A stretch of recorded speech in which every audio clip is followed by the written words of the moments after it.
түсініп оқып, ондағы негізгі ойды анықтаймыз. Туған жер туралы мақал білесіңдер ме? Қане бірге айтып көрейік.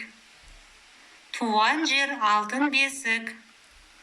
Туған жердің ауасы да шипа. Басқа жердің отынан туған жердің түтіні артық. Бақыр қазан қайнаса бәріміздің бағымыз. Туған жердің әр тасы біздің алтын тағымыз. Балалар, бүгін біз туған жерімнің тұрғындары әңгімесін оқимыз.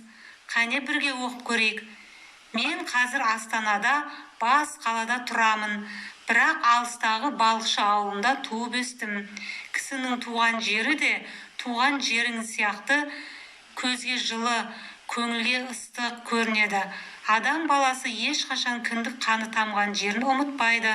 Сондықтан қайда жүрсең де 62 тамырың бүлк-бүлк етіп, туған жер деп соғады. Менің туған жерімде аңқылдаған, ақжарқын, қарапайым ауыл адамдары өмір сүреді. Сен оларды мейлі көр, мейлі көрме. Сен оларды мейлі біл, мейлі білме. Бірақ сенің де оларды іштей жақсы көретініңді сеземін. Өйткені олар туған жерді гүлдендіру үшін оның топырағына тер төгіп, күндіз түні тыным таппай еңбек етеді. Ол бәлкім ауыл сыртындағы қоңыр төбеде күнде қой жайған қойшы болар. Ол бәлкім көк теңізден балық аулаған балықшы болар. Ол бәлкім қара жерге дән сеуіп, маңдай терімен жылда астық өндірген диқан болар. Олардың бәрі ел игілігі үшін еңбек ететін туған жердің түлектері. Балалар, мәтіннің авторы Әбдіжәміл Нұрпейісов. Ол Қызылорда облысында туған жазушы. Оның қан мен тер, соңғы парыз, тағы басқа шығармалары бар. Кестені бірге толтырып көрейік. Мәтінде ел игілігі үшін тер төгетін қандай мамандық иелері аталады? Қойшы, балықшы, диқан. Мәтіндегі ауыл адамдары қандай? Аңқылдаған, ақжарқын, қарапайым. Балалар, автордың туған жерге деген ыстық сезімін мәтіндегі қай жолдардан аңғаруға болады? Қане тауып көрейікші. Қайда жүрсең де 62 тамырың бүлк-бүлк етіп, туған жер деп соғады.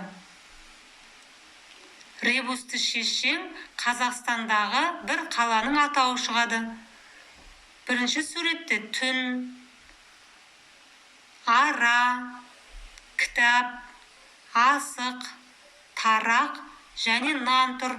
Қане балалар, ребусты шешіп көрейікші. Түн сөзіндегі соңғы дыбысты алып тастаймыз. Ара сөзіндегі алдыңғы және соңғы әріпті алып тастаймыз. Балалар, ребусты шештіңдер ме?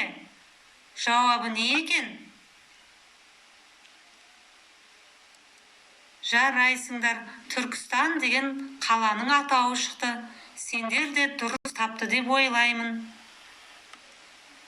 Шынжыр ойыны, туған жеріңді неліктен жақсы көресің? Өз ойыңды шынжыр тізбегіне жалғастырып көр. Мысалы, туған жерімнің кең даласы бар, ауасы таза. Ары қарай шынжыр тізбегін өзің жалғастырып көр. Туған жерің туралы әңгіме құрастыр. Сенің туған жерің қалай аталады? Туған жеріңді сипатта. Туған жерге деген сезіміңді ерекше сөздермен білдіріп көр. Балалар, сабақ аяқталды. Сау болыңдар.